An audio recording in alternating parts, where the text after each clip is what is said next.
Shalom, shalom, bonjour à tous. 2 petites minutes, j'arrive tout de suite.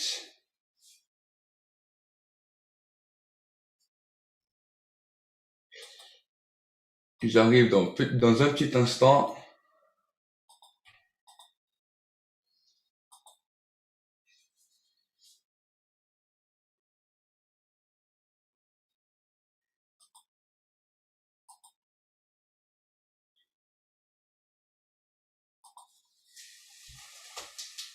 Voilà, je suis là.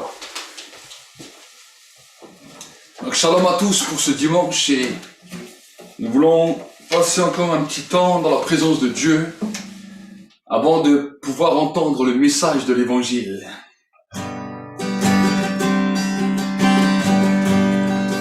Oh, là où tu es, commence à prier. Là où tu es, commence à demander.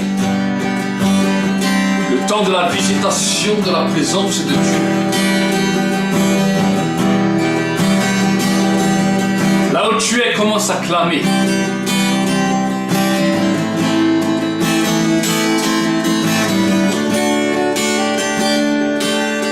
Il est Dieu.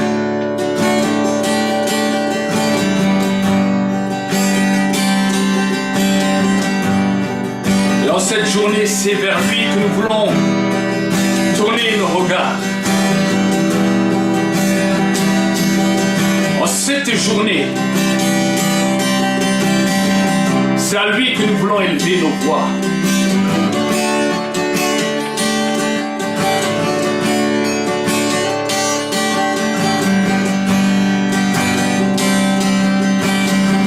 Laisse-toi remplir là où tu es.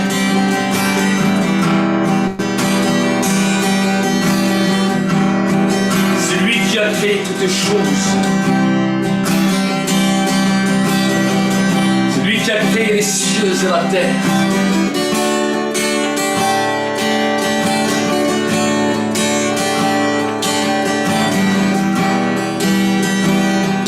Oh, il règne.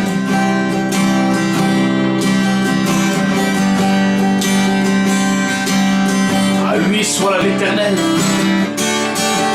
Commence à bénir et exalter le roi des rois. Il est digne de recevoir la gloire. Il est digne de recevoir la puissance et la majesté. Bénis le Seigneur.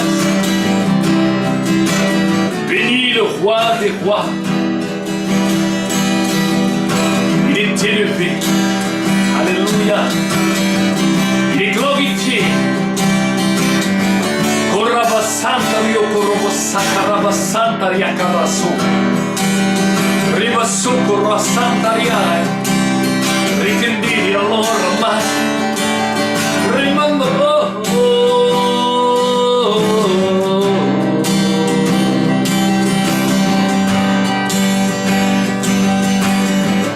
Il est élevé. Béni. Béni. Le roi est saint. Le roi est saint. Et le roi est élevé.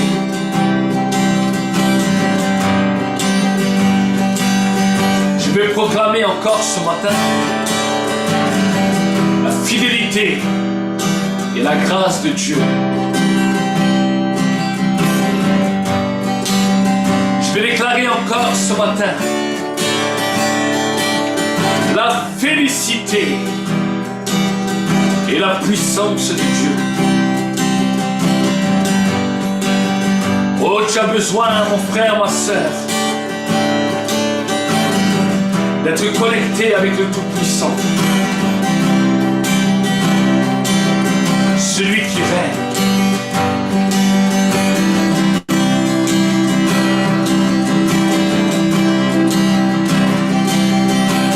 Dieu est très saint, tu es notre Seigneur.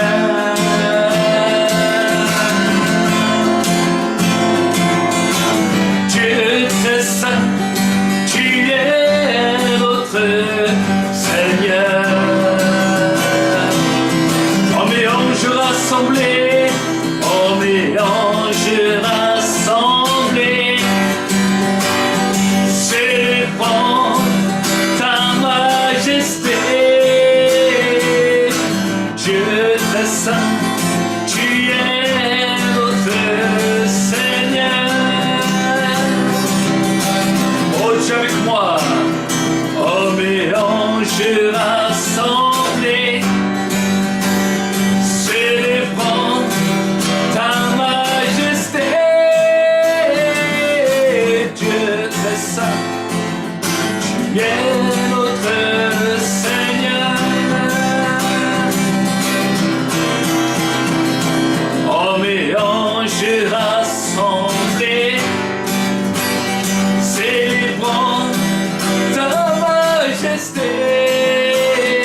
Dieu très saint, tu es notre Seigneur.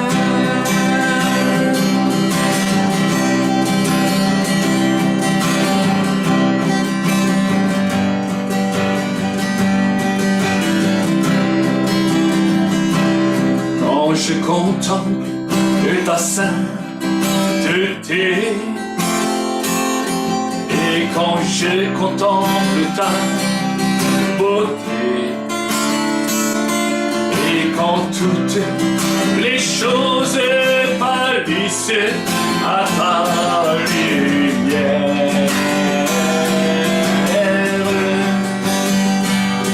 quand j'ai trouvé la joie pleine de ton cœur, quand je m'enveloppe de ton amour, et quand toutes les choses pâlissent à ta lumière,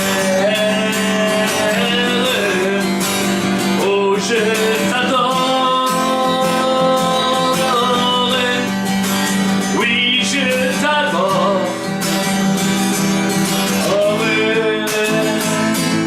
Si je vis, Seigneur, alléluia, c'est pour t'adorer.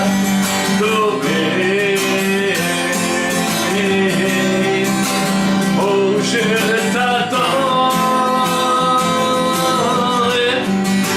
oui, je t'adore. Oh, si je vis, Seigneur, c'est pour t'adorer.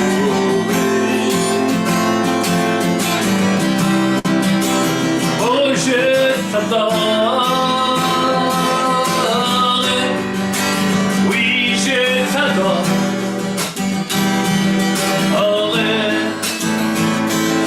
si je vis, Seigneur, c'est pour t'adorer. Oh, je t'adore, oui, je t'adore. Oh, si je vis, Seigneur, c'est pour t'adorer.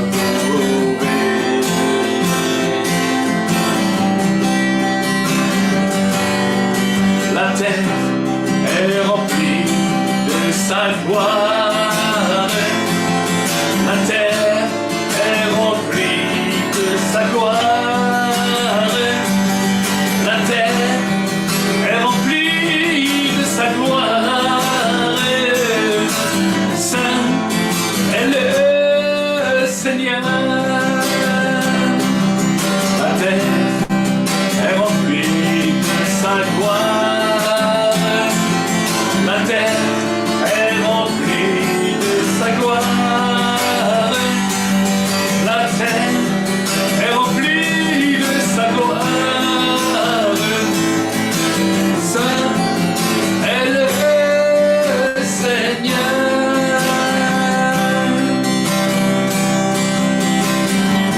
Oh, nous sommes dans la présence de Dieu. L'onction de la restauration, l'onction de la guérison est en train de couler.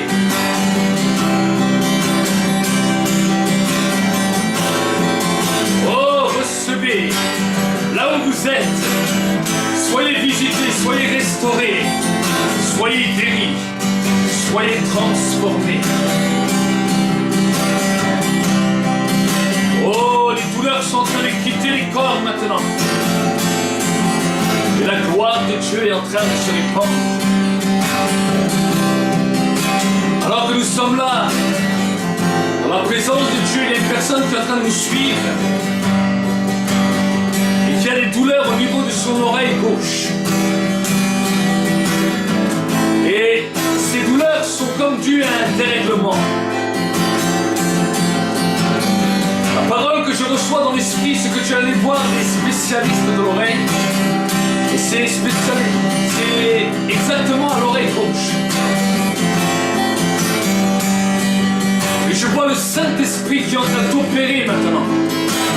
Il est en train de remettre tout en ordre, de à sa place. Et cette douleur que tu avais au niveau de ton oreille gauche est en train de disparaître totalement. À la fin de cette soirée, tu verras que les douleurs de ton oreille auront totalement disparu. Reçois la parole de Dieu. Reçois la parole de Dieu. L'Esprit de Dieu est là. L'Esprit de Dieu est là. Il y a une autre personne qui s'est fait mal au niveau de son pouce droit. Mais le Saint-Esprit est en train de restaurer. Cette douleur est en train de quitter. Cette douleur est en train de quitter. La gloire est en train de descendre.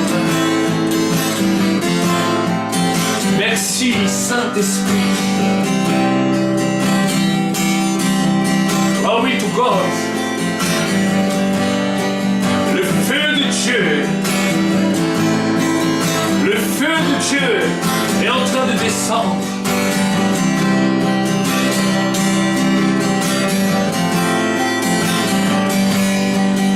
Il y a une personne qui est en train de nous suivre, qui avait des douleurs au niveau de son estomac, comme des douleurs gastriques. Mais tu sens maintenant un feu qui descend sur ton ventre. La puissance de Dieu est en train de te libérer. La gloire de Dieu est en train de se manifester. L'Esprit de Dieu. Oh, recevez votre guérison. Recevez votre miracle. Recevez l'impact de la puissance de Dieu là où vous êtes. Oh, hommes et anges rassemblés, célébrons ta majesté. Dieu très saint, tu es notre Seigneur. Hommes et anges rassemblés, célébrons ta majesté. Dieu très saint, tu es notre Seigneur. Hommes et anges rassemblés, célébrons ta majesté. Dieu très saint, tu es notre Seigneur.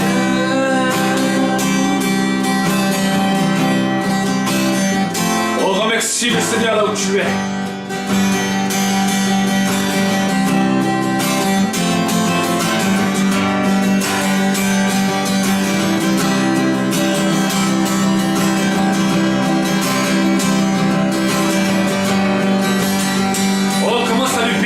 Remercier.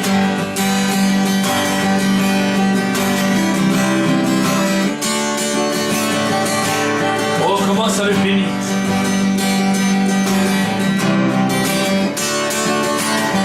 Oh, commence à le remercier.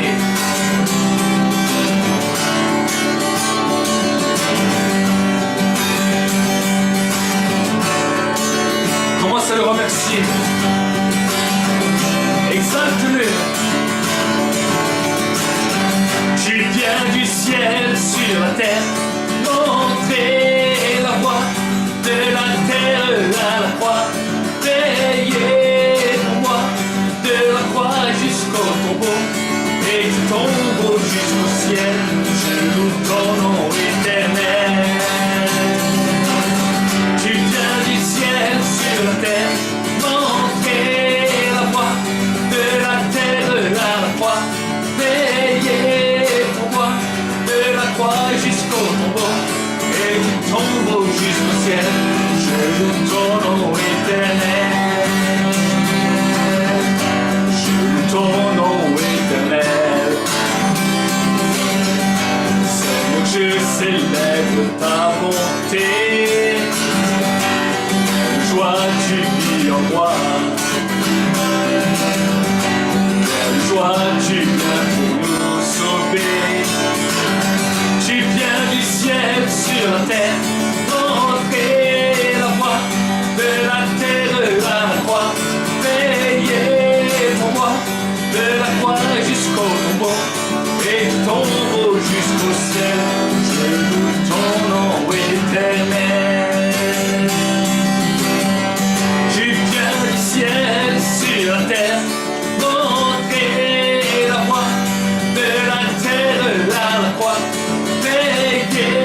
Je loue ton nom éternel. Je loue ton nom éternel. Je loue ton nom éternel. Voilà, vous êtes acclamés pour le Seigneur. Amen. Une petite minute, je vais juste poser ma guitare.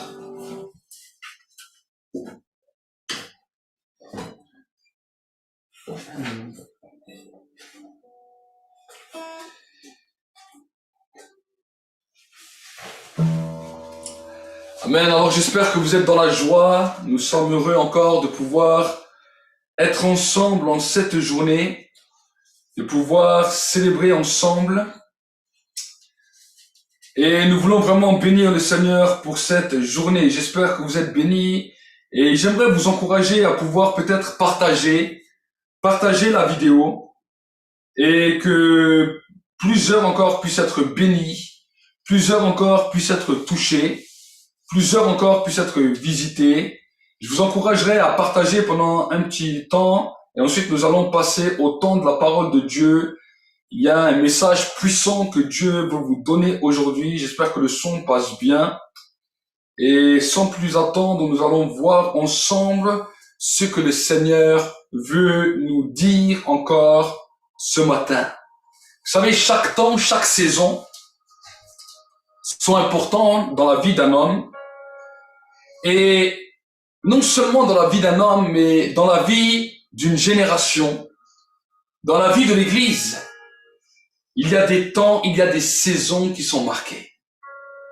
Dieu est un Dieu de temps et Dieu est un Dieu de saison. Nous pouvons observer les paysans, observer ceux qui ont des champs. Et ceux qui ont des champs sont les premiers à confirmer ce que je vais dire. Tu peux avoir la meilleure des terres, tu peux avoir le meilleur des grains, mais si tu plantes ton grain dans cette bonne terre, à la mauvaise saison, tu ne récolteras très peu de fruits, voire pas du tout. Pourquoi? Parce que Dieu a créé, dans un espace-temps qui est le nôtre, des saisons afin que nous puissions comprendre et discerner le temps. Et je crois que malheureusement, nous sommes dans un temps où l'Église n'a pas su discerner les différentes saisons qui viennent à elle. Chaque temps de l'Église, chaque saison de l'Église a une spécificité. De la même manière qu'une année est comptée de 4 saisons, nous pouvons voir que dans la dimension spirituelle, il y a aussi différentes saisons. Et la Bible nous dira dans le livre de l'Ecclésiaste, il y a un temps pour toute chose sous le soleil. Un temps pour toute chose. Et aujourd'hui, alors peut-être le titre peut vous choquer. Nous allons parler de la rencontre et nous allons parler du monde de la voyance. Alors ce n'est pas le monde de la voyance comme vous pouvez l'imaginer, parce que bien souvent le monde des ténèbres a repris les termes que Dieu a lui-même employés et ils en ont fait avec ce terme des choses occultes, des sciences occultes qui ont détruit l'homme et qui ne l'ont pas construit mais qui l'ont amené à la perdition et à la destruction. Donc c'est pour cela que des fois on peut utiliser certains termes qui peuvent peut-être choquer les gens, mais qui va les propulser dans la dimension dans laquelle Dieu a créé lui-même les choses. Alors nous allons parler d'abord de la rencontre. Qu'est-ce la rencontre? La rencontre. Avec qui? Pourquoi? Quel est le but de la rencontre? Et quel est l'objectif de la rencontre? Alors, j'aimerais peut-être prendre un livre de la parole de Dieu avec vous pour que nous puissions comprendre mieux les choses. Et ensuite, je vais développer la pensée que le Seigneur m'a donnée afin que nous puissions parvenir à la maturité et que nous puissions grandir. J'aimerais vous encourager à ouvrir votre Bible dans le livre de Matthieu. L'évangile de Matthieu, chapitre 22.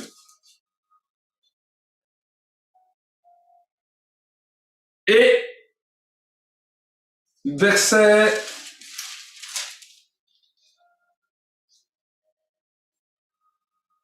22, non, excusez-moi. Évangile de Matthieu, chapitre 22, et on va commencer à verset 1er. Mais après, il y aura un verset spécialement qui va m'intéresser. Mais on va commencer au verset 1er, parce qu'il est pas mal. Jésus, prenant la parole, leur parla de nouveau en parabole, et il dit, « Le royaume des cieux est semblable à un roi qui fit des noces pour son fils. Il envoya ses serviteurs, appeler ceux qui étaient invités aux noces, mais ils ne voulurent pas venir. Il envoya encore d'autres serviteurs en disant, « Dites aux convives, voici j'ai préparé mon festin, mes bœufs et mes bêtes grasses sont tués, tout est prêt, venez aux noces. » Mais sans s'inquiéter de l'invitation, ils s'en allèrent, celui-ci à son champ, celui-là à son trafic, et les autres se saisirent des serviteurs, les outragèrent et les tuèrent. Le roi fut irrité, il envoya des troupes, fit périr ses meurtriers, et il brûla leur ville. Alors il dit à ses serviteurs, « Les noces sont prêtes, mais les convives n'en étaient pas dignes. Allez dans les carrefours, et appelez aux noces tous ceux que vous trouverez. » Ses serviteurs allèrent dans les chemins, rassemblèrent tous ceux qu'ils trouvèrent, méchants et bons, et la salle des noces fut pleine de convives. Le roi entra pour voir ceux qui étaient à table, et il aperçut là un homme qui n'avait pas revêtu des habits de noces. Il lui dit, « Mon ami, comment es-tu entré ici, sans avoir un habit de noces ?» Cet homme eut la bouche fermée. Alors le roi dit au serviteur, « Liez-lui les pieds et les mains, et jetez-le dans les ténèbres, Dieu dehors, où il y a des pleurs et des grincements de dents, car il y a beaucoup d'appelés, mais peu d'élus. » Amen. Le verset que peut-être vous avez entendu, ou que peut-être vous n'avez jamais entendu, c'est dans le verset 14 que cela m'a interpellé. Il y a beaucoup d'appelés, mais peu d'élus. Nous voyons que le rôle de Dieu a été de préparer de tout temps les hommes. Il a d'abord commencé à préparer Israël, mais Israël n'a pas voulu vraiment écouter. Hormis les patriarches, le peuple d'Israël n'a pas vraiment voulu écouter. Donc Dieu a permis que la grâce s'étende sur le monde. C'est pour cela que nous sommes actuellement dans une saison qu'on appelle le temps de la grâce. Qu'est-ce que c'est le temps de la grâce? Le temps de la grâce, ça ne veut pas dire que tu peux vivre ta vie comme tu veux et que Dieu ne dit jamais rien, ce n'est pas ça. Le temps de la grâce, c'est même pas de dire tout le temps Dieu est amour et tu vois un Dieu bonbon, un Dieu nounours assis sur un trône avec qui tu peux faire tout et n'importe quoi. Non. Le temps de la grâce, c'est le temps où l'invitation. Dieu donne une invitation à chaque homme, chaque femme sur la terre, peu importe sa nationalité, peu importe sa culture, peu importe son origine, peu importe là où il habite, sa classe sociale. Dieu permet à chaque homme de pouvoir être réconcilié avec lui pour un but bien défini qu'on appelle la rencontre.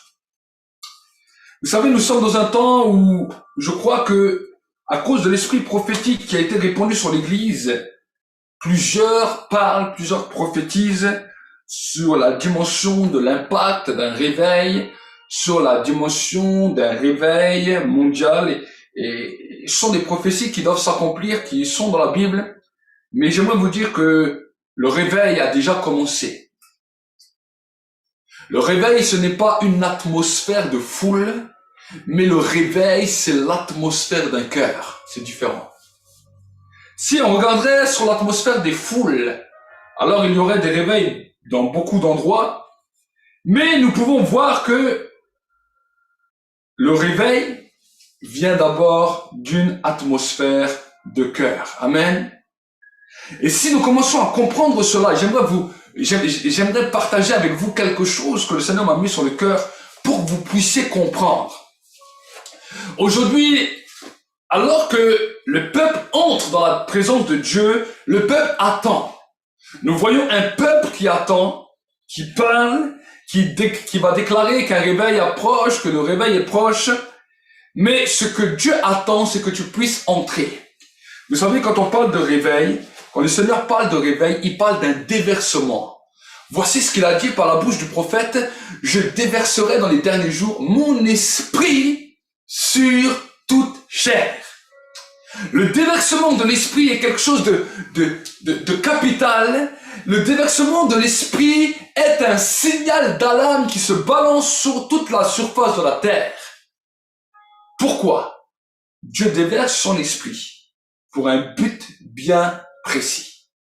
Le Père a envoyé son esprit sur la terre, pas seulement pour que tu puisses expérimenter une expérience, pas simplement pour que tu puisses expérimenter un don, pas simplement pour que tu puisses, pour certains, entrer dans un service ou dans un ministère. Mais si Dieu permet un déversement de l'esprit, c'est pour un but. Et le but de ce déversement de l'esprit, c'est pour une rencontre. Amen. Le but du déversement du Saint-Esprit, c'est pour une rencontre. Si Dieu va déverser de manière massive le Saint-Esprit sur la terre, c'est pour un but. Et je parle aussi aux hommes de Dieu qui vont peut-être suivre cette vidéo, qui vont peut-être suivre cet enseignement. Nous avons une responsabilité, un rôle à jouer. Parce que depuis le temps de la Pentecôte, il y a eu beaucoup de déversements de l'esprit. Sur certaines nations bien définies, sur certains peuples bien définis, dans certains coins du monde bien définis. Mais il y a eu beaucoup de déversements de l'esprit. Et un des déversements de l'esprit dans lequel j'aimerais te parler, dans lequel tu vas comprendre ce que c'est l'impact du réveil, c'est le déversement de l'esprit quand tu reçois le baptême du Saint-Esprit. Vous savez, quand nous recevons le baptême du Saint-Esprit, quand nous sommes remplis de l'esprit, ça c'est ce qu'on appelle un réveil. Alors c'est un réveil personnel, certes, mais c'est un réveil. Mais ce réveil, ce qu'on qualifie aujourd'hui de réveil, la Bible l'appelle un appel. Regardez ce que Jésus nous dira. Il dit, il y a beaucoup d'appelés, mais peu d'élus. Vous savez, je suis des fois étonné, nous sommes dans un temps où j'entends des messages sur messages, où on a l'impression que pour aller au ciel, on a juste à claquer les doigts, juste à accepter Jésus dans notre cœur, et voici maintenant, peu importe notre vie, si notre vie est dissolue, si notre vie n'est pas ferme, si notre vie n'est pas droite, le ciel nous est ouvert, et ça y est, c'est fini. Mais la Bible ne nous dit pas ça. La Bible ne nous dit pas ça. Jésus ne nous dit pas ça. Jésus a dit que le chemin est étroit et resserré, et que peu vont le trouver. Peu. Donc ce verset nous dit, il y a beaucoup d'appelés, mais peu d'élus.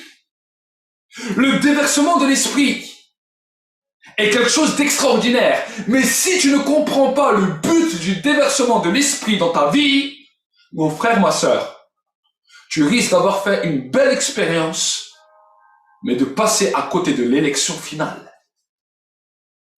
De l'élection finale. J'ai pris la semaine dernière un verset dans la Bible dans lequel j'avais expliqué la dimension de la puissance avec la paix, la joie et la justice. Et un verset que j'ai pris aussi, qui peut-être vous a interpellé, c'était un verset de Sophonie, dans lequel l'Éternel a dit au prophète qu'il crée un rassemblement de toutes personnes qui n'acceptent pas d'entrer dans la joie, qui les rassemble pour les éloigner des fêtes. Ça peut être choquant. Mais nous avons un devoir, un privilège, premièrement, d'être joyeux, mais de comprendre les dimensions dans lesquelles Dieu nous appelle. Et dans la dimension de l'élection, c'est là que la question doit nous être posée. C'est là peut-être que tu es en train de te poser la question, oui, mais je veux être un élu, comment je peux être un élu? Si tu vis une expérience dans laquelle le Saint-Esprit te baptise, c'est pour commencer ce qu'on appelle une communion avec le Saint-Esprit. Vous savez, beaucoup de déversements ont été lancés sur certains peuples, sur certaines nations, sur certaines églises. Et au lieu que le peuple, avec les hommes de Dieu ou les femmes de Dieu qui étaient là, comprennent que ce déversement avait un but, on a fait de ce déversement un activisme religieux, dans lequel les gens ont commencé à faire beaucoup de choses. Et malheureusement, en faisant beaucoup de choses, en courant dans le monde entier, en courant à droite, à gauche, des fois certains ont perdu même le but et ont perdu même le coche. Alors c'est vrai que quand le déversement de l'esprit vient, on a cette envie, ce désir de faire beaucoup de choses, parce qu'on a une force extraordinaire qui vient, on a la force de l'esprit qui vient. Mais si Dieu permet un déversement, c'est pour que tu puisses le rencontrer et le connaître. Un des versets qui m'a interpellé aussi dans la Bible, c'est dans le livre de Amos. Amos, c'est dans l'Ancien Testament. Nous allons voir ensemble ce que Amos est en train de dire. J'espère que vous me suivez bien. Amos, au chapitre 4 et au verset 12, la Bible nous dira la chose suivante. C'est pourquoi je traiterai de la même manière Israël, et puisque je te traiterai de la même manière, prépare-toi à la rencontre de ton Dieu. Mes amis, le Saint-Esprit a un ardent désir que tu puisses entrer en communion avec lui. Le Saint-Esprit a un ardent désir que tu puisses commencer à faire sa connaissance. Le Saint-Esprit a un ardent désir que tu puisses le rencontrer pour qu'il puisse te préparer à ce qu'on appelle les noces de l'agneau. Mes amis, nous avons besoin d'être préparés. Comme Esther a dû être préparée, a dû passer un temps de 6 mois de préparation pour entrer dans la présence du roi. J'aimerais vous dire que si vous ne vous préparez pas, vous risquez de ne jamais entrer dans sa présence, ou à moins que quand on y rentre, c'est pour le jugement. Peut-être certains d'entre vous, vous allez dire, ah, cet homme-là, je l'aime pas. Chaque fois qu'il prêche, chaque fois, il vient raconter des histoires pareilles. Oui. Mon but, ce n'est pas de vous donner un message qui vous plaise. Mon but, c'est que vous puissiez comprendre quel est le principe de Dieu pour vous préparer. Ça serait dommage de vous avoir prêché, peut-être pendant certains temps d'années, et un jour que vous arrivez au ciel et que vous passez à côté, parce que je vous aurais dirigé vers un autre chemin.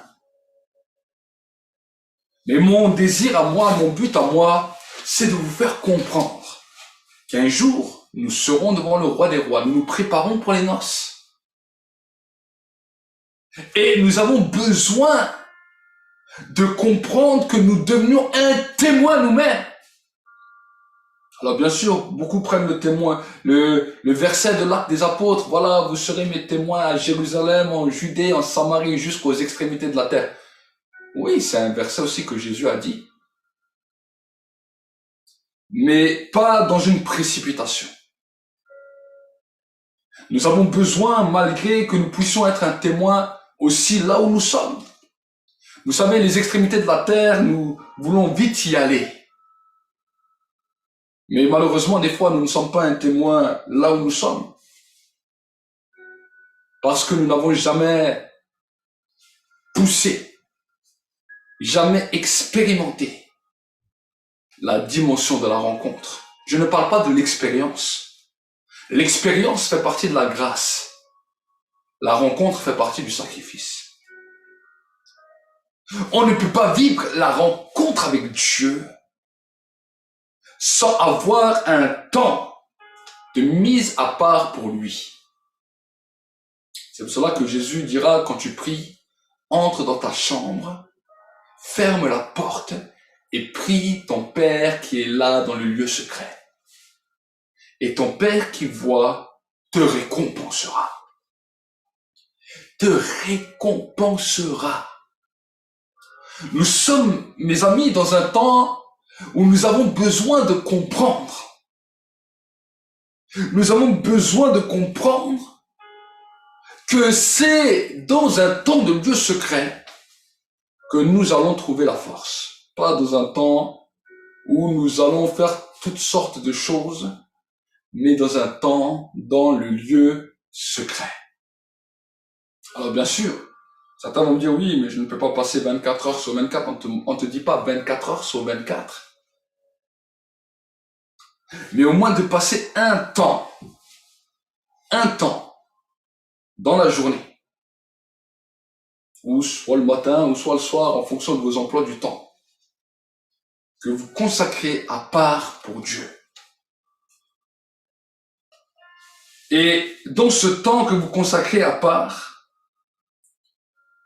un temps aussi où vous allez commencer à comprendre et à découvrir celui qu'on appelle le Saint-Esprit. L'Esprit de Dieu. Le Saint-Esprit. Vous savez, le Saint-Esprit veut nous apprendre des choses et le Saint-Esprit veut nous amener dans une nouvelle compréhension. Mais des fois, nous sommes tellement bornés, des fois, nous sommes tellement dans nos raisonnements, des fois, nous sommes tellement dans nos mentalités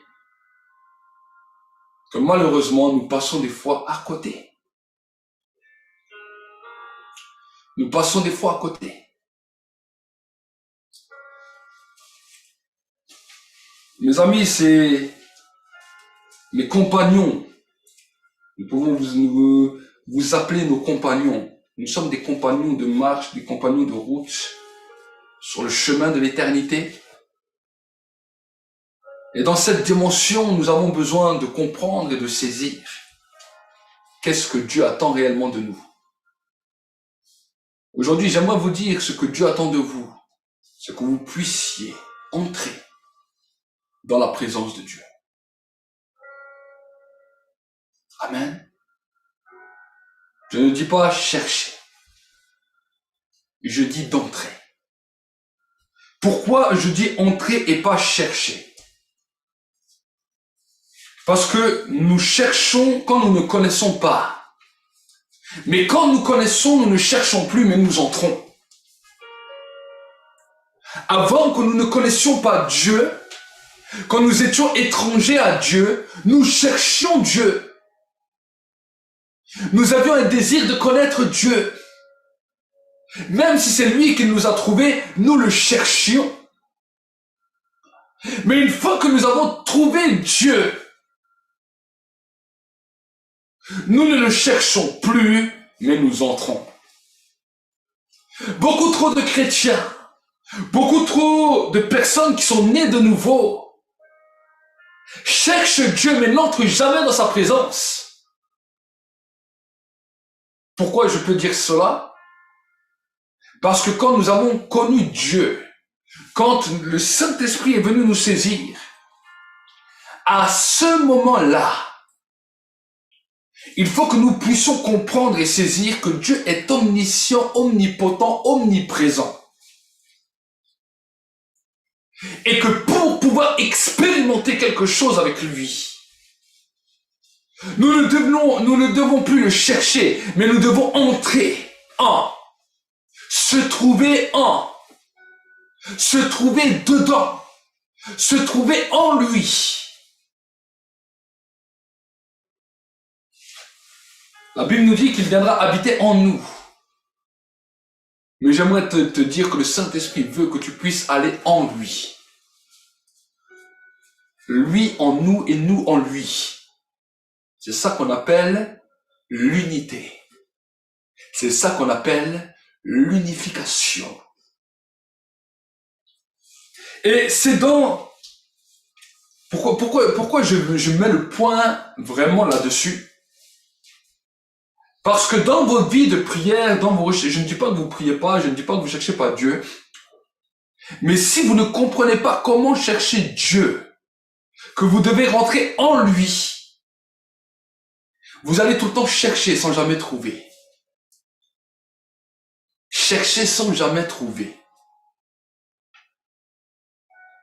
Et c'est pour cela que la prière est devenue quelque chose de difficile. Parce que les gens cherchent. Mais les gens ne trouvent pas. Ils ont expérimenté des choses avec Dieu. Mais ils cherchent sans jamais trouver. J'aimerais t'encourager aujourd'hui à réellement entrer dans la présence de Dieu. La première des dimensions, c'est bien sûr le baptême du Saint-Esprit, mais ensuite la deuxième des dimensions, quand tu entres dans la présence de Dieu. Dans cette dimension, peut-être, vous savez, le baptême du Saint-Esprit peut se manifester de différentes manières.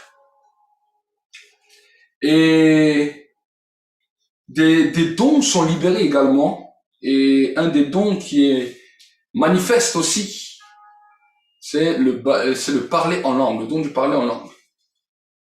Donc le don du parler en langue, quand on commence, c'est bien, c'est extraordinaire.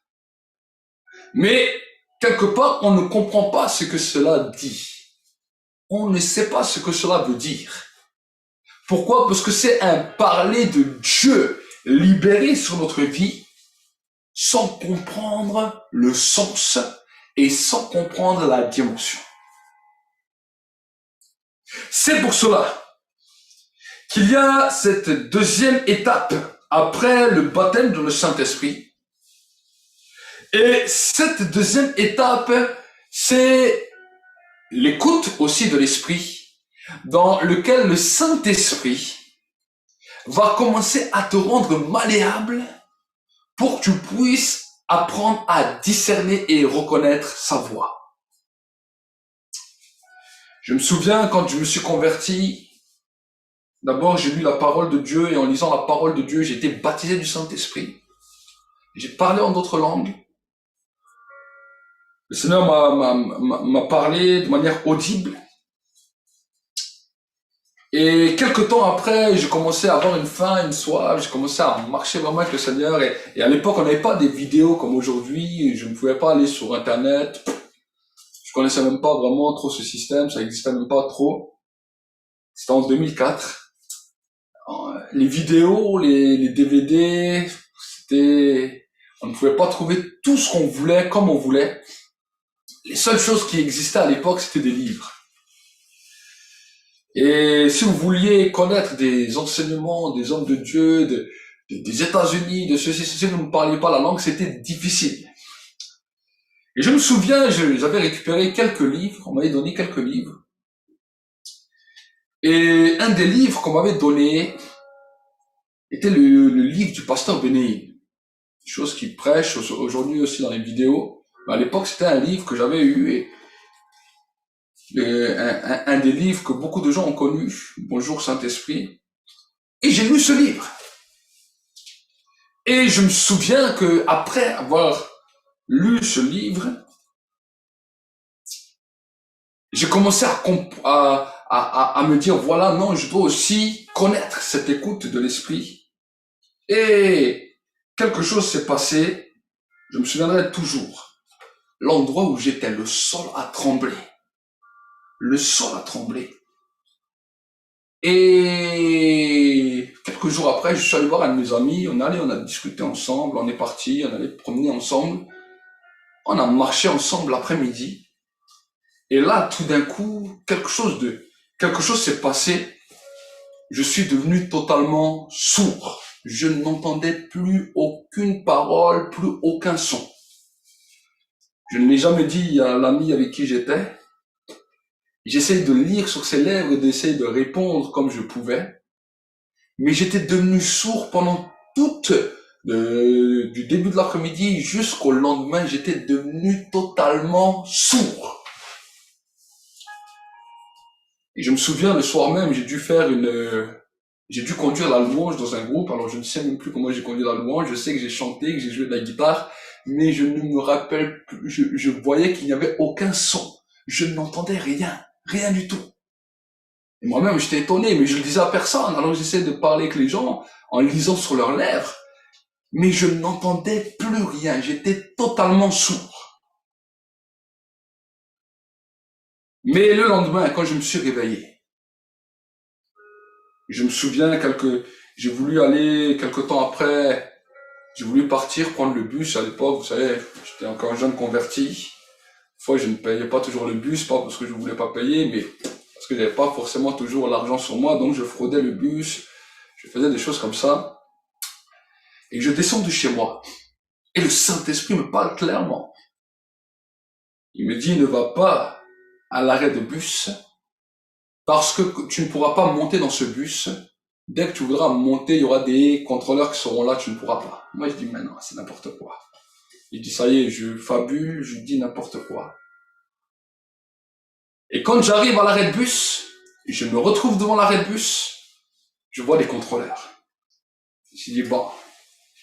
J'ai dit, ok, Seigneur, maintenant je connais, maintenant c'est toi qui m'as dit ça. Alors j'ai dit à Dieu, bon, qu'est-ce que tu veux que je fasse maintenant? Comment tu veux que j'aille chez cet ami maintenant pour lui rendre visite? Le Saint-Esprit me dit, mets-toi là sur la route, au milieu de la route. La prochaine voiture qui vient, c'est elle que j'ai décidé de t'amener. Tu l'arrêtes directement. Je me suis mis au milieu de la route et j'ai arrêté la voiture qui venait. Je dis, arrêtez-vous. Le monsieur s'est mis de côté, j'ouvre la porte. Et je dis, bonjour, je dois aller à telle et telle adresse. Est-ce que vous pouvez m'amener? Le monsieur me dit, écoutez, j'ai pas beaucoup de temps. J'ai des choses à faire, j'ai beaucoup de choses à faire. Je ne peux pas vous amener. Et moi, je suis resté là. J'ai dit, Dieu m'a dit qu'il doit m'amener. Et il me regarde et me dit, hop, bon, monte vite dans la voiture. Je suis pressé, mais je te dépose vite. Et le monsieur m'a amené et m'a déposé. Et c'est là, à partir de ce moment-là, où j'ai commencé à expérimenter ce qu'on appelle être conduit par Dieu. Vous savez, on peut vivre des expériences. Mais ce qui est important dans la vie, c'est que le Seigneur puisse commencer à vous conduire. Vous savez, mes amis, beaucoup d'enfants de Dieu peuvent prier. Ils peuvent avoir une prophétie. Ils peuvent avoir une parole de connaissance. Ils peuvent avoir expérimenté une vision. Ils peuvent expérimenter quelque chose avec Dieu. Mais quand on parle d'être conduit, on vous parle d'être conduit dans vos vies de tous les jours. Dans tous les jours. Dans les chemins que nous devons prendre. Dans les situations que nous devons prendre. Nous devons apprendre à connaître quel est le message de l'Esprit. Et vous savez que quand le Saint-Esprit commence à nous parler, ça veut dire qu'il y a quelque chose, une partie de nos vies qui a été ouverte dans le monde spirituel. Alors, d'un premier côté, c'est bien, mais d'un autre côté, si nous ne comprenons pas ce qui est en train de se passer, c'est pour cela que je parle du monde de la voyance, si nous ne comprenons pas ce qui est en train de se passer, nous allons être dans la confusion parce que diverses voies spirituelles vont commencer à se manifester. Divers esprits même dans l'esprit vont commencer à se manifester. Et si on ne comprend pas les choses et les dimensions, nous risquons de passer à côté. C'est pour cela que l'apôtre Paul nous dit, ne mettez pas foi à tout esprit, mais éprouvez-les. Donc, quand nous arrivons dans cette dimension, ce qu'on appelle la conduite de l'esprit, certains vont parler de réma, d'autres vont sentir cette paix qui vient se poser sur eux. Dans cette dimension, pour pouvoir être sûr que c'est la voix de l'esprit qui vient nous parler, nous avons besoin de ce qu'on appelle le feu. Le feu du Saint-Esprit. Pourquoi? Parce que le feu du Saint-Esprit est l'approbation du ciel. Et c'est pour cela que Jean-Baptiste a dit, voici celui qui vient, qui est plus grand que moi, et je ne suis pas digne de délier la courroie de ses sandales. Lui nous baptisera du Saint-Esprit et de feu. Vous savez, quand je suis arrivé dans cette période-là de ma vie, j'ai commencé à expérimenter la conduite de l'esprit, mais je voyais que plusieurs aussi esprits essayaient de venir me donner des messages. Et des fois, j'y trouvais même des fois la confusion, parce qu'il y a des fois où le Saint-Esprit me parlait, et là, je voyais les choses bien, mais d'autres fois, je voyais aussi que des esprits mauvais venaient parler, ou d'autres esprits venaient parler, et là, les choses commençaient à amener une confusion. Et c'est là où un des frères m'a dit, il faut que tu puisses expérimenter, il faut que tu demandes le feu. C'est là où j'ai commencé à demander à Dieu le feu, et quand le feu est venu, quelque chose s'est passé d'extraordinaire. Chaque fois que le message venait de Dieu, qu'il ne venait pas d'un autre esprit, mais qui venait du Saint-Esprit, ce message était accompagné du feu. Et toute autre voix que j'entendais dans l'esprit, et qui n'était pas accompagnée par cette manifestation, je commençais à différencier entre la voix de Dieu et la voix des esprits dans le monde spirituel. Et c'est à ce moment-là où j'ai commencé à connaître comment positionner ma foi et commencer à voir les exaucements chaque fois que Dieu parlait. Là, je ne parle pas du ministère, je ne parle pas de quelque chose de ministère, je parle de ma vie personnelle. La Bible nous dira dans la chose suivante, mes brebis entendent ma voix, je les connais et elles me suivent. Je leur donne la vie éternelle et elles ne périront jamais. Ce sont des étapes dans la vie du croyant que vous devez expérimenter, que vous devez comprendre, que vous devez saisir, parce que c'est dans ces étapes-là que vous allez réellement discerner quelle est la vraie voix de Dieu.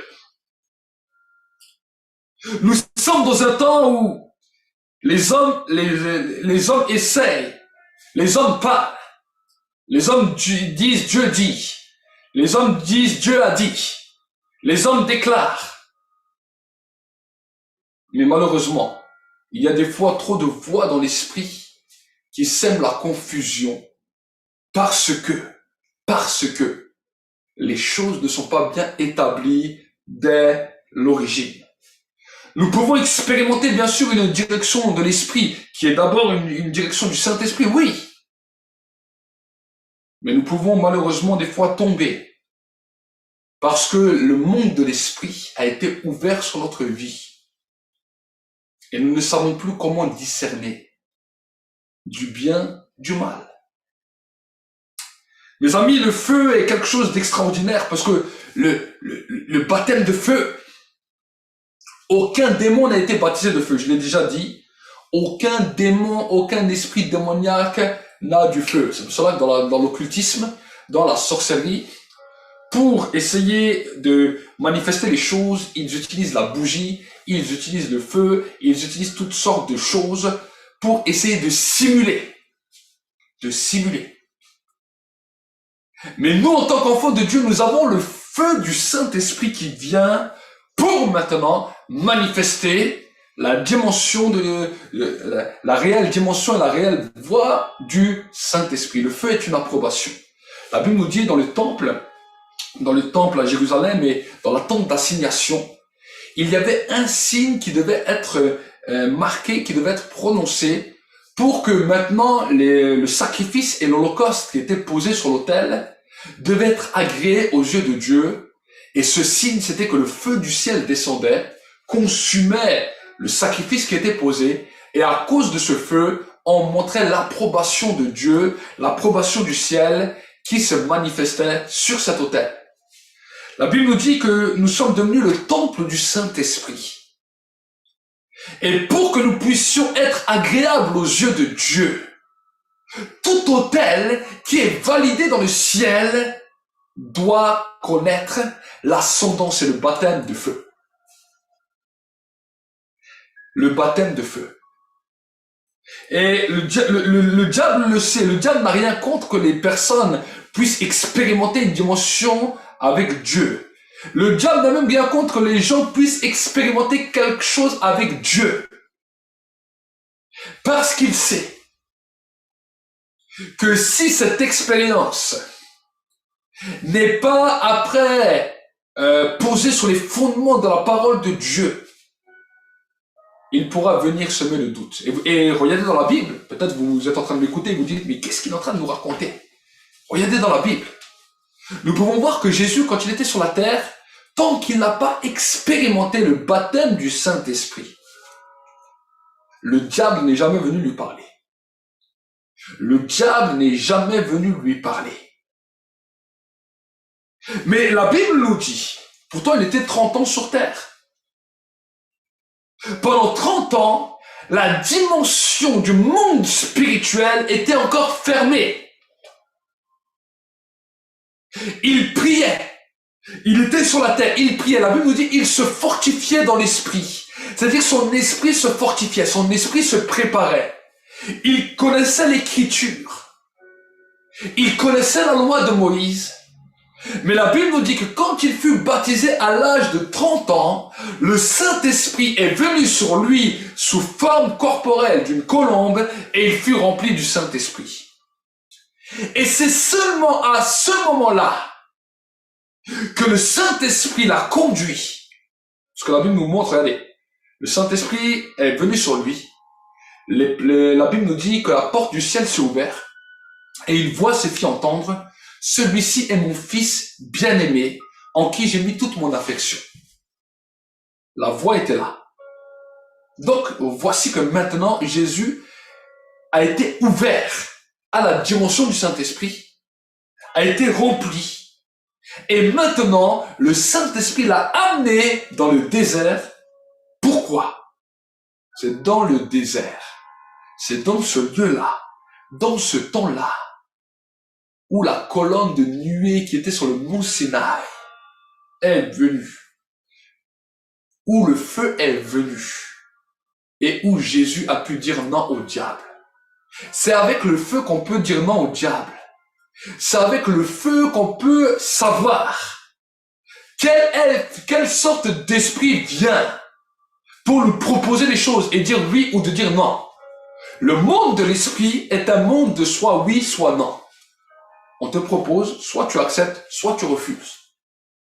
Et aujourd'hui, beaucoup d'enfants de Dieu ont expérimenté la même chose que Jésus a expérimenté. Le Saint-Esprit est venu.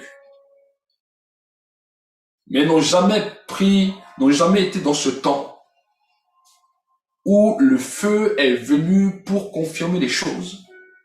N'ont jamais même expérimenté le baptême de feu. N'ont jamais même allé dans ce désert, parce que c'est dans le désert. Si vous voyez, c'est dans le désert qu'il y a toujours eu le feu. Quand Moïse est allé en Égypte, il y avait les signes, mais le feu n'était pas. Quand Moïse a amené les enfants d'Israël, il les a fait passer par la mer Rouge, qui était le symbole du baptême. Ils sont arrivés au désert et ils sont arrivés au mont Sinaï. C'est là qu'était le feu. C'est là que le feu était embrasé.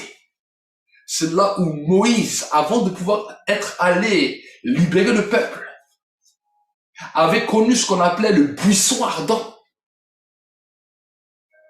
Et de là, le peuple a commencé à expérimenter. C'est là même au désert que le peuple a expérimenté ce qu'on appelle une visitation de l'Esprit. La Bible nous dit que quand le Saint-Esprit est descendu sur tout le monde, ils ont tous commencé à parler, ils ont tous commencé à prophétiser. Mais eux ne voulaient pas rester, ne voulaient pas continuer à entendre la voix de Dieu, parce que la crainte de l'Éternel a commencé à les saisir. Mes amis, les choses se répètent, et les choses se répètent, et les choses se répètent. Mais le peuple est toujours sourd, est toujours aveugle, et ne comprend pas les choses. Tu vis des belles choses avec Dieu, c'est extraordinaire. Mais sache que si tu ne comprends pas les bases, le diable risque de te tromper.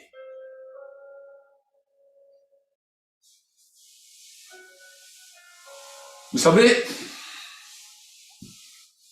il y a le monde des rêves, le monde des visions. Et le monde où nous commençons à voir, à percevoir le monde, ce qu'on appelle le monde de l'esprit, la vision de l'esprit ou le monde de la voyance. Le monde de la voyance n'est pas une dimension où on prophétise. Le monde de la voyance est simplement ce que nos yeux peuvent voir, ce que nos yeux spirituels peuvent apercevoir dans le monde spirituel. Alors, pour que les occultes entrent dans cette dimension-là, le monde occulte a besoin de démons pour pouvoir entrer dans le monde de la voyance, entrer dans le monde où ils voient. C'est pour ça qu'on dit le monde de la voyance, le monde de la vision spirituelle, le monde de la vision de l'esprit. Pourquoi? Parce que leur esprit est mort. Donc, pour pouvoir entrer dans cette dimension, ils ont besoin d'un démon, ils ont besoin d'un sacrifice pour pouvoir entrer dans cette dimension. Nous, en tant qu'enfants de Dieu, à cause de la nouvelle naissance de l'Esprit de Jésus que nous avons reçu par le biais de la repentance et par le biais de la nouvelle naissance, nous avons reçu une grâce de pouvoir voir dans le monde de la voyance, dans le monde de l'Esprit, et de pouvoir percevoir. Et comme je l'ai expliqué déjà, l'Esprit dans la vie de l'homme se trouve où? Il se trouve dans ses entrailles. C'est pour cela que la Bible nous dit que de votre sein, de vos entrailles, jailliront les fleuves d'eau vive. C'est dans les entrailles que se trouve ton esprit. Et pour que nous puissions bien comprendre où se trouvent les yeux de notre esprit, les yeux de notre esprit, ils se trouvent dans nos entrailles du côté droit. C'est pour cela que quand nous lisons dans la Bible, regardez dans le livre de Jean, là je vous parle comme un prophète, je vous explique les choses du monde spirituel. Jean au chapitre 19 et au verset 3. Regardez, il y a des mystères qui sont dans la Bible qui sont extraordinaires. Jean 19, verset 3.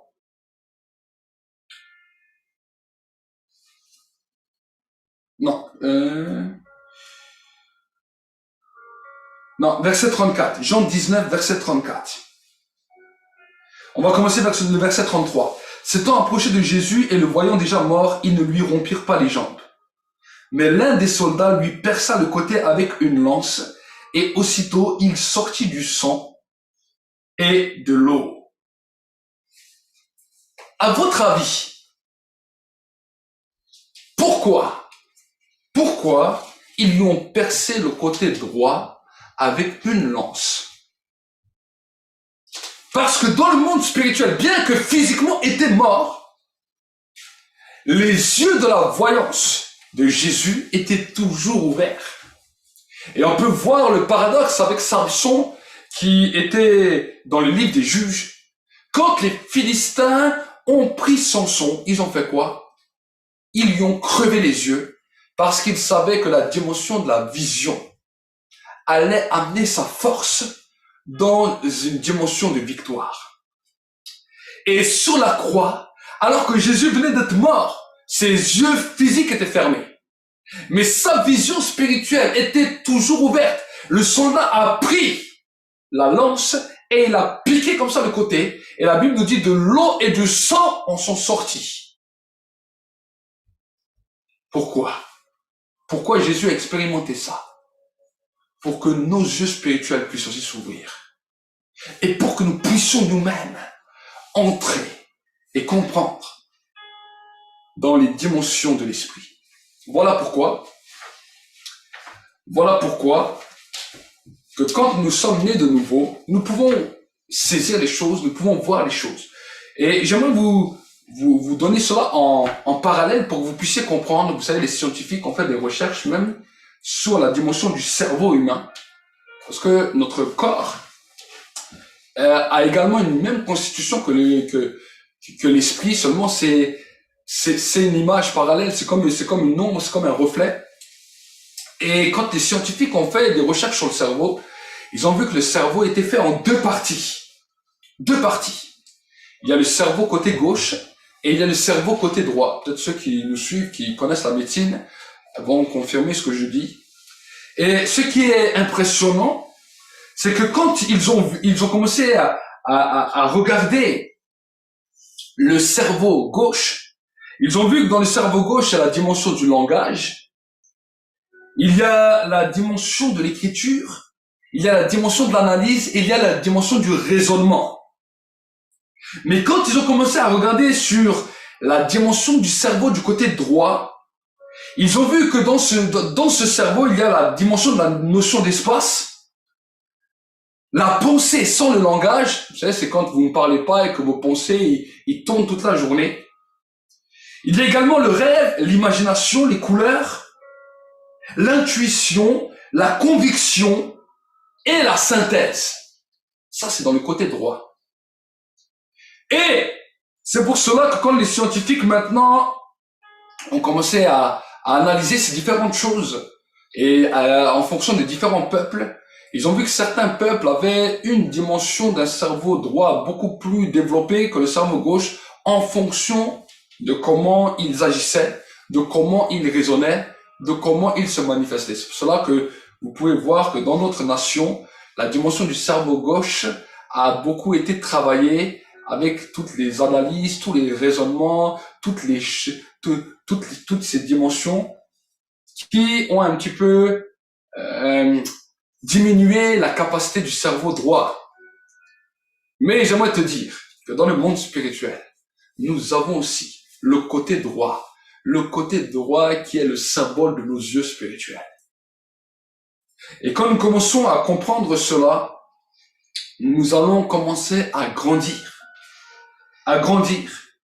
Et nous allons comprendre que, pourquoi je parle du monde de la voyance, parce que des fois nous pouvons être dans des endroits, soit sur nos vies, soit voir avec des gens, et tout d'un coup on peut percevoir des choses, on peut voir des choses.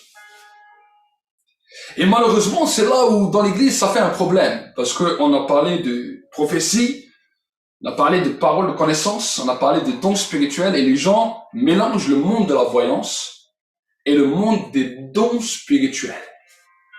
Je m'explique. La prophétie dans le monde spirituel, la dimension de ce qu'on appelle la prophétie, c'est une prédiction. C'est une parole que Dieu déclare. La parole de connaissance relate des événements passés ou des événements futurs. La parole de sagesse est une parole qui va pouvoir nous asseoir là où il y avait la confusion, le raisonnement, dans lequel nous allons comprendre les choses.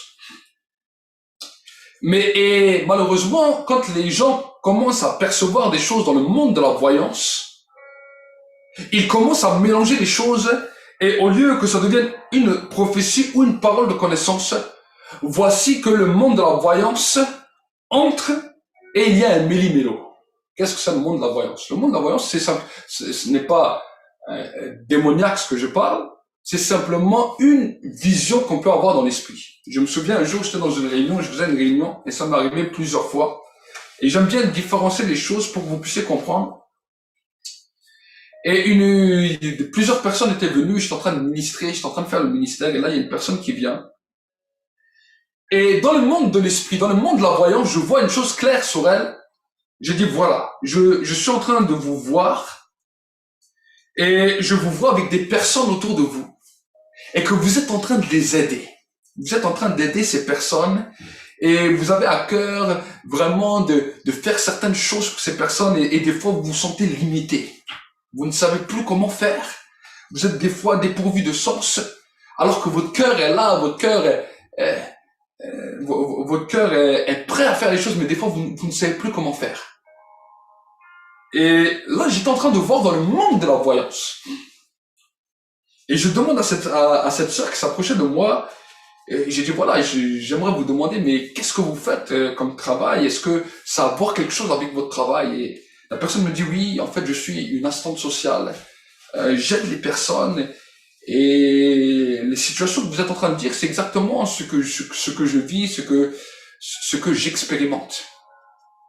Et là, maintenant, quand on est rentré là dans cette discussion, maintenant, la dimension de l'esprit est descendue. La dimension du Saint-Esprit est descendue avec la dimension de la prophétie et la dimension de l'impactation est descendue maintenant dans sa vie. Et j'aime des fois faire cette différence parce que si nous ne faisons pas la différence, nous allons mélanger les choses. Et c'est là où malheureusement, des fois nous pouvons tomber dans un égarement et des fois dans un découragement. Pourquoi? Parce que nous avons confondu le monde de la voyance et la dimension dans laquelle Dieu parle.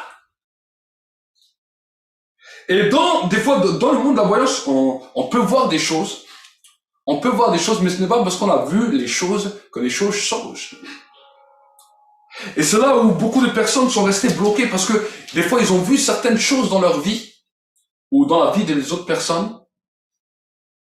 Mais simplement le fait d'avoir vu ou le simple fait d'avoir parlé n'amène pas un changement de position. Et c'est pour cela que la dimension du monde de la voyance ne doit pas être manifestée à tort et à travers, mais doit être compris et doit être utilisée dans la dimension de la sagesse, tout en attendant dans cette dimension ce qu'on appelle la parole de Dieu révélée. Parce que ce qui aura une influence, ce qui aura un impact, ce n'est pas le monde de la voyance, le monde de la vue, mais ce qui aura un impact, c'est la parole de Dieu. La Bible nous dit que le ciel et la terre a été fait par la parole de Dieu, de sorte que tout ce qu'on voit n'est pas du monde visible, mais provient du monde invisible. Et voilà pourquoi nous avons besoin de comprendre comment Dieu parle et de savoir reconnaître quand Dieu parle. Là, je vous parle clairement, mes frères et sœurs, pour que vous puissiez comprendre et que vous puissiez saisir. Ce qu'on appelle maintenant le monde de la voyance, dans lequel on peut voir des situations. Et vous savez, on peut des fois aller dans des travails, on peut aller des fois voir des amis, on peut aller voir des fois des gens, même à l'église, partout. On peut voir des choses. Et souvent, par la mauvaise compréhension du monde spirituel, les gens confondent. Ils disent, ah, j'ai reçu une prophétie. Ah, j'ai reçu une parole connaissance. Ah, j'ai reçu un message de Dieu. Mais là où la frustration vient, et en tant que prophète, j'aimerais vous dire, je l'ai vu plusieurs fois chez beaucoup de gens, là où la frustration vient, c'est quand les gens sont tellement motivés, ils vont dire ces choses. Et vu que c'est un monde de voyance, vu qu'ils ont vu certaines choses qui étaient vraies, les gens disent oui, oui, oui, oui, mais parce que Dieu n'a pas parlé derrière. Parce que Dieu n'a pas parlé derrière. Voici que maintenant, juste on a parlé, et des fois on a pu dire, ah, mais si j'ai vu, c'est qu'il y aura un changement, si j'ai vu, c'est qu'il y aura si j'ai vu, c'est qu'il y aura ça. Parce que Dieu n'a pas parlé derrière, parce qu'on n'a pas compris le monde spirituel. Il y a comme si rien ne s'est fait. C'est comme si rien ne s'est passé. Voilà pourquoi nous devons comprendre le monde spirituel. Le monde spirituel est un monde de mystère. Le monde spirituel est un monde de mystère. Et quand nous commençons à comprendre la dimension du monde spirituel, vous savez pourquoi on parle de parole de connaissance, de parole de sagesse, de parole de prophétie. Là, on parle des dons oraux. Je ne parle pas des autres dons aujourd'hui. Pourquoi on parle des dons oraux? Parce que les dons oraux ont une capacité, sont une dimension dans laquelle Dieu parle. Sont une dimension dans laquelle Dieu parle. Et en fonction après du message, en fonction après de la tournure que ça a, on peut dire c'est un don de parole de connaissance, un don de prophétie ou un don de parole de sagesse. On parle de 3 dons oraux. Et maintenant, dans cette dimension, ce qui est là d'abord, la voyance, ce n'est pas le don. Mais dans cette voyance, on peut des fois voir des choses. Et tout d'un coup, dans cette voyance, on voit l'action de Dieu. On entend l'action de Dieu. On saisit l'action de Dieu. On ressent l'action de Dieu. Mais il y a des moments où on peut voir des choses où l'action de Dieu n'est pas là. Il y a plein de choses des fois que j'ai pu voir où l'action de Dieu n'était pas là. Mais je n'ai rien dit. J'ai vu sans rien dire. Vous savez, alors que Géasi est allé retrouver Naaman le Syrien, et le prophète Élisée lui avait dit à Naaman, je ne prendrai rien de ce que tu me donnes. Va, tu es guéri, retourne. Géasi est allé, et il est allé par ruse. Il lui a dit, non, j'ai quand même besoin, mon maître a quand même besoin, donne-moi. Qu'est-ce que le prophète Élisée lui a dit? Mon esprit n'était pas loin de toi.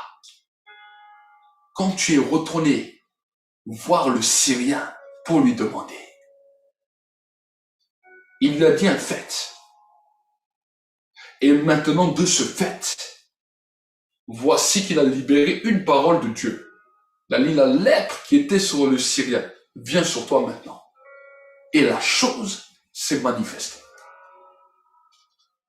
Et la chose s'est manifestée. Nous pouvons expérimenter et comprendre les choses si simplement nous comprenons que Dieu a mis des bases. Dieu a mis des bases, en fait, nous puissions grandir.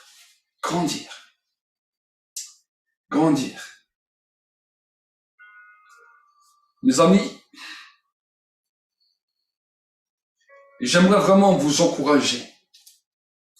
J'aimerais vraiment vous encourager, premièrement, à vous préparer à la rencontre de l'époux, à vous préparer à la rencontre personnelle, mais aussi à comprendre les dimensions du monde spirituel. Vous savez, il n'y a rien de plus désolant quand dans le monde spirituel, il y a un désordre.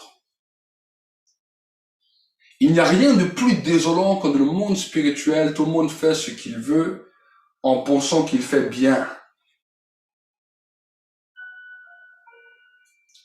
Vous savez, même dans la Bible, dans l'église primitive, dans les églises que l'apôtre Paul mettait en place, la Bible nous dit, même les églises des fois étaient grandes, mais là-bas il y avait 2, 3 qui prophétisaient, les autres ils étaient assis, ils écoutaient, ils regardaient, ils analysaient. Ils écoutaient, ils regardaient, ils analysaient. Aujourd'hui, nous avons besoin de pouvoir grandir, de pouvoir comprendre les dimensions du monde spirituel afin de ne pas tomber, afin de ne pas être égaré. Quand nous commençons à comprendre, à découvrir que le Saint-Esprit nous conduit, que le Saint-Esprit nous parle, voici maintenant qu'il faut que nous puissions comprendre à chercher ce qu'on appelle l'approbation du ciel. L'approbation du ciel, c'est le feu. Selon ce que le prophète Élisée a dit, voici le Dieu qui répond par le feu. Celui-là est le vrai Dieu. Il n'y avait pas d'autre alternative. Le sacrifice était posé. Élie avait une parole. Les prophètes de Baal avaient une parole. Élie avait déclaré quelque chose. Il avait dit que 2 signes devaient venir. Le premier, c'est l'approbation du ciel. Il a dit, si Baal est votre Dieu, alors que l'approbation du ciel vient. La Bible nous dit que les prophètes de Baal ont commencé à poser leur sacrifice. Et ils ont commencé à crier, à crier, à crier. Ils se sont lacérés, le sang a commencé à couler. Ils ont hurlé, hurlé, hurlé. Mais il n'y a pas eu de feu. Et la Bible nous dit, ils ont prophétisé, mais il n'y a pas eu de feu. Il n'y a pas eu de feu. Mais la Bible nous dit que quand Élie a dressé l'autel, Il a mis le sacrifice, il a mis l'eau, il a mis le bois. Et là, la Bible nous dit qu'il a parlé. Il a demandé à Dieu, Seigneur, il a prié. C'était la première des choses, il a prié. Et quand il a prié, voici, écoute-moi bien, voici que le feu du ciel est descendu. Et comme maintenant le feu est descendu du ciel, Élie a fait quelque chose. Bien sûr, d'abord, il a égorgé tous les prophètes de Baal. Ça veut dire qu'il a éteint toutes les voix qui étaient contraires à la voix de Dieu. Chaque fois que le feu va venir dans ta vie, tu pourras éteindre, tu pourras égorger, tu pourras arrêter toute voix qui s'est levée dans ta vie, mais qui n'était pas la voix de l'esprit. Tout message qui s'est levé dans ta vie, mais qui n'était pas le message de l'esprit. Toute parole, toute voix dans l'esprit qui s'est levée, tu pourras l'égorger, tu pourras l'arrêter. Et ensuite, à cause de l'approbation et du feu, il a prophétisé. Et il a dit à Akab, la pluie va venir. La pluie va venir, prépare-toi. Ça fait 3 ans qu'il n'y avait plus de pluie. 3 ans qu'il n'y avait plus rien. Mais la pluie vient. Prépare-toi. Et la Bible nous dit, il allait prier. Il a dit à son serviteur, regarde de loin, est-ce qu'il y a un nuage? Au début, il n'y avait rien.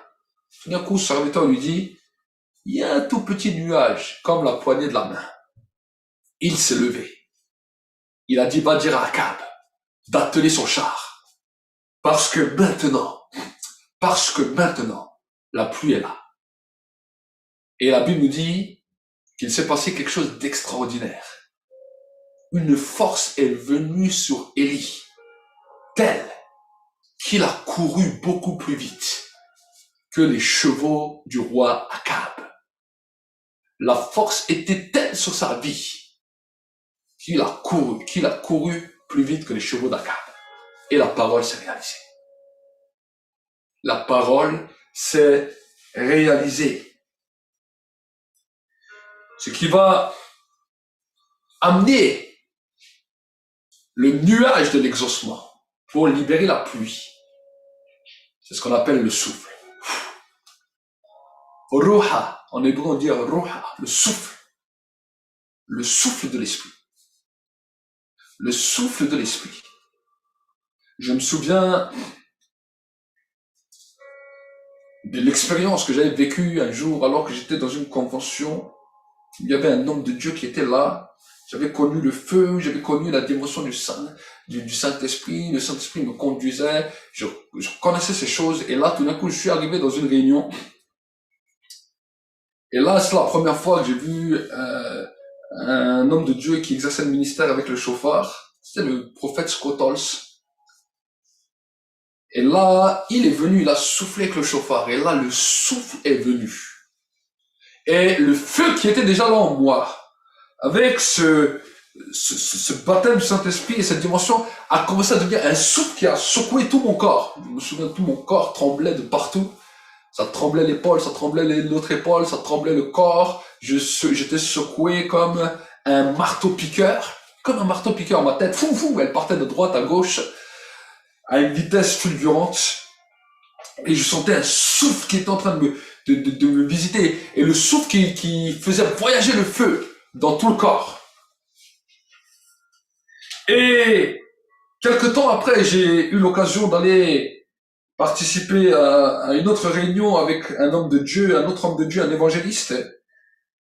Et c'était l'évangéliste Reinhard Bonke. Et lui, quand il a prié pour moi, bam, l'huile est venue. C'était à ce moment que l'huile est venue. Parce que pour que le feu puisse continuer à brûler, il faut l'huile. Et quelque temps après, je me souviens, j'étais allé dans une autre convention, et là, un homme de Dieu que Dieu a utilisé pour le réveil en Chine, vraiment, juste au moment où il pose sa main sur moi, il y a au moins 1 litre d'eau qui coule comme ça, de mes yeux, de ma tête, qui sont coulés par terre. Et à ce moment-là, j'ai expérimenté ce qu'on appelle les fleuves d'eau vive. Pourquoi? Parce qu'avant, j'étais un peu sec. Il y avait le feu qui était là, mais je sentais la sécheresse. Je sentais des fois que j'étais sec. Mais là, il fallait des fleuves d'eau vive qui descendent sur ma vie. et dans vos vies aussi. Ensuite, ces choses-là doivent venir. Pourquoi? Parce que les fleuves d'eau vive sont pas uniquement pour vous, sont pour les autres. Le message de l'évangile doit être libéré, même si des fois il peut être dur, il doit être libéré avec la douceur. C'est pour cela qu'on parle de l'eau, c'est pour cela qu'on parle de vie. Parce que sans cette douceur, sans cette grâce, ce feu risque de détruire. Mais vous savez que quand vous voulez que maintenant, je sais pas si vous avez déjà vu quand il y a un bateau qui crame ou quand il y a de l'hydrocarbure, de l'huile et toutes sortes de choses qui commencent à brûler, il y a le feu. Quand c'est sur l'eau, et si le vent souffle, vous allez voir que le feu va se diriger sur l'eau. Mais s'il y a des poissons en bas, les poissons sont en vie. Si les poissons sont dans l'eau, les poissons vivent toujours. Parce que l'eau dirige le feu et tout ce qui est en train de brûler, et le souffle l'amène dans la direction. C'est pour cela que nous avons besoin de comprendre ces différentes choses, parce que si nous ne sommes pas équilibrés, si nous n'expérimentons pas les différentes dimensions dans lesquelles Dieu nous appelle, nous risquons soit de nous perdre, soit de faire des dégâts, parce que nous ne comprenons pas les choses, comment Dieu veut que nous puissions les comprendre. Amen. Le souffle de l'esprit est pour nous montrer. Jésus nous dira la chose suivante quand il parlera à Nicodème. Il a dit, celui qui est né de l'esprit, il est comme le vent. On ne sait ni d'où il va, ni où il va, ni d'où il vient. La dimension de l'esprit, la dimension du souffle dans le royaume de l'esprit, dans le royaume de Dieu, dans le monde spirituel, c'est on ne sait pas ni comment ça vient, ni de quel sens ça vient. Mais on se laisse propulser par ce souffle. Amen. Propulsé par ce souffle. Et si on commence à comprendre cela, on ne va pas rester bloqué. Vous savez, des fois, quand nous avons fait un exploit dans le monde spirituel, c'est comme si on reste bloqué sur cet exploit. Et c'est comme si on dit, waouh, Dieu m'a utilisé, waouh, j'ai fait ça avec Dieu, waouh. Et en fait, c'est comme si maintenant on perd le sens parce que le souffle continue, il est parti. Mais nous ne sommes pas partis avec lui, nous sommes restés sur la victoire. Amen. Le souffle de Dieu va nous amener des fois à des moments où on ne sait pas comment on est arrivé là.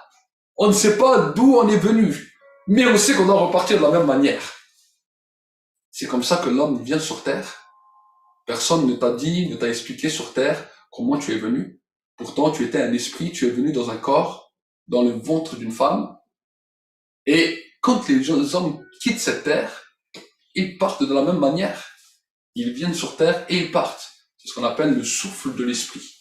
Le souffle qui vient et qui part. Amen. L'huile. La dimension de l'huile. Quand Jésus nous parlera de l'huile, il nous parlera des vierges folles et des vierges sages. Il nous parlera des sages qui achètent de l'huile et des folles qui se contentent de l'huile. Nous avons besoin, non seulement dans notre communion, mais aussi à travers nos offrandes, nos sacrifices, à travers nos autels, de pouvoir permettre que l'huile continue à couler. Que l'huile continue à couler. Quand Jésus parlera d'acheter l'huile, on nous parle de sacrifice. Acheter quelque chose a toujours la dimension du sacrifice. A toujours la dimension dans laquelle nous faisons quelque chose, nous apportons quelque chose. Et le fleuve d'eau vive, c'est là qui va apporter la douceur et ce qui va permettre que nous ne soyons pas aigris, ce qui va permettre que nous ne restons pas sur des mauvais raisonnements, mais que nous puissions être transformés, visités, et que nous puissions accepter d'avancer. Amen. Donc voilà un petit peu les différentes étapes sont un petit peu décomposées. J'espère que vous avez compris que c'était pas trop, qu'il n'y avait pas trop d'informations. Donc je vais résumer en bref. La première des dimensions, c'est la rencontre. Quand le Saint-Esprit est libéré, c'est pour que tu puisses expérimenter une communion avec lui Et qu'est-ce que c'est la communion avec lui? C'est entrer en lui. Ça, c'est la première des dimensions. Dans cette dimension, nous allons expérimenter plusieurs choses, ce qu'on appelle le baptême du Saint-Esprit. Ensuite, dans le baptême du Saint-Esprit, nous allons apprendre à reconnaître la voix de l'Esprit, ce qui va permettre que le monde de la voyance va s'ouvrir avec le monde des visions, le monde des songes. Et dans cette dimension, nous avons besoin de reconnaître qui nous parle, et c'est pour cela que nous avons besoin du baptême de feu. Et ensuite, pour que le baptême de feu puisse continuer que l'approbation soit toujours là, nous avons besoin d'être au bon endroit, au bon moment. C'est pour cela que nous avons besoin du souffle de l'Esprit. Le souffle de l'Esprit va nous déplacer à l'endroit où nous avons besoin d'être, à la saison dans laquelle nous avons besoin d'être, au timing dans lequel nous avons besoin d'être. Et quand nous sommes là, nous sommes prêts, quand le feu est descendu, voici maintenant, pour que le feu soit alimenté, il y a besoin de l'huile, qui est le symbole de l'onction. Et ensuite, pour que maintenant nous puissions nous déplacer superment bien et que cela peut se déverser, nous avons besoin des fleuves d'eau vive. Amen. Donc voilà un petit peu pour ce message d'aujourd'hui. C'était un message dans lequel je voulais vous expliquer, le Seigneur m'a mis à cœur vraiment de pouvoir vous expliquer ce qui se passe dans le monde spirituel pour que vous ne puissiez pas être ignorants.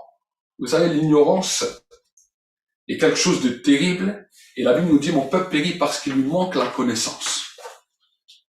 L'ignorance n'est pas une fatalité en soi, mais l'ignorance est un moyen que le diable utilise pour nous détruire.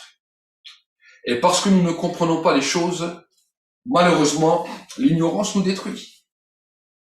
Mais la connaissance nous amène à changer nos raisonnements, à changer nos mentalités et pouvoir avancer.